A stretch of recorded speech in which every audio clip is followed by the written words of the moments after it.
ಕಾರವಾರ ನಗರದ ಕೋಡಿ ಭಾಗದ ಸಾಯಿಕಟ್ಟಾದ ಶ್ರೀ ಸಾಯಿ ಮಂದಿರದಲ್ಲಿ ನಡೆದ ಕಳ್ಳತನ ಪ್ರಕರಣಕ್ಕೆ ಸಂಬಂಧಿಸಿದಂತೆ ಶಹರ ಠಾಣೆ ಪೊಲೀಸರು 3 ಅಂತಾರಾಜ್ಯ ಕಳ್ಳರನ್ನ ಬಂಧಿಸಿದ್ದಾರೆ.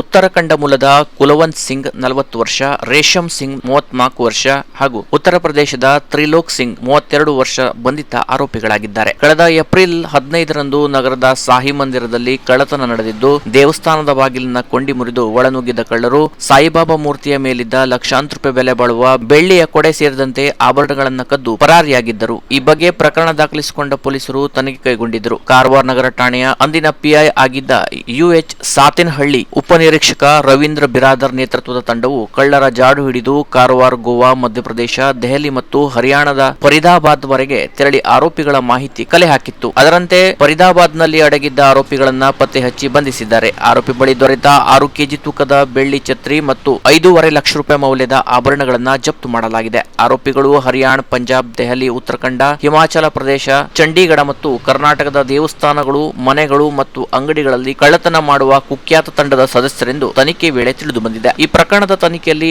ಉತ್ತರ ಕನ್ನಡ ಜಿಲ್ಲಾ ಪೊಲೀಸ್ ವರಿಷ್ಠಾಧಿಕಾರಿ ಎಂ ನಾರಾಯಣ್, ಹೆಚ್ಚುವರಿ ಪೊಲೀಸ್ ಅಧೀಕ್ಷಕರಾದ ಕೃಷ್ಣಮೂರ್ತಿ, ಜಗದೀಶ್ ಎಂ, ಉಪಾಧೀಕ್ಷಕ ಎಸ್ಪಿ ಗಿರೀಶ್ ಸೇರಿದಂತೆ ಹಲವಾರು ಅಧಿಕಾರಿಗಳು ಮತ್ತು ಸಿಬ್ಬಂದಿಗಳು ಭಾಗವಹಿಸಿದ್ದರು. ತಂಡದ ಕಾರ್ಯವೈಖರಿಗೆ ಜಿಲ್ಲಾ ಪೊಲೀಸ್ ಅಧೀಕ್ಷಕರು ಪ್ರಶಂಸೆ ವ್ಯಕ್ತಪಡಿಸಿದ್ದಾರೆ. Canara plus news, Karwar.